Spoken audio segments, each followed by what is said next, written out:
Well, it was a situation where Dana said something after a fight. One time Roy knocked out, maybe it was Czech Congo or somebody, and said he would like to see him fight me or someone else. I can't remember who it was exactly. But then Roy took that last fight on short notice, and they offered me the fight.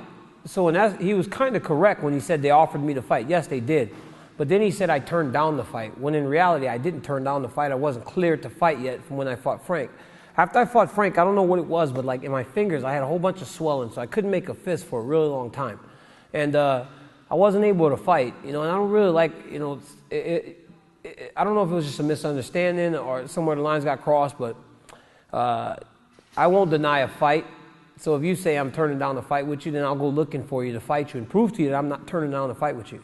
Oh, win over Roy Nelson does a ton for me. I mean, he's a great fighter. The guy's been fighting at the top of the sport for years. It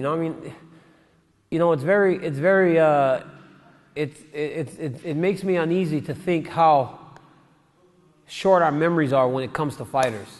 Because 4 months ago when that fight got announced before he lost, I got a lot of people telling me I couldn't win that fight.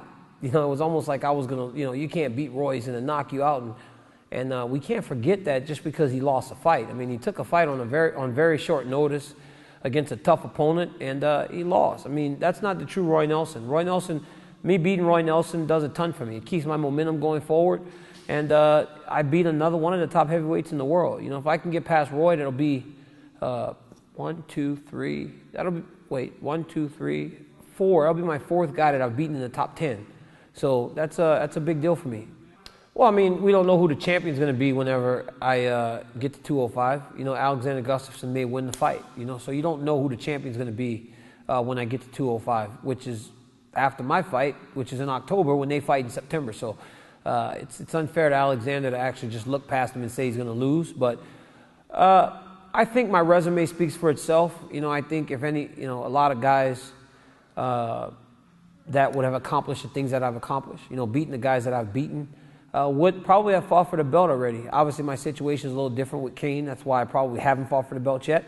But going down to a weight division where they need new challenges, new people to challenge the champion, I think it would be a great opportunity. I think I could ask. I mean, how many times have we asked for stuff in our lives and been told no? I get told no, then I just have to fight at 205. That's fine. I can accept that too. Would I prefer to fight for the belt? Yes, of course. I want to be the champion. I'm a competitor. I want to compete against the best in the world.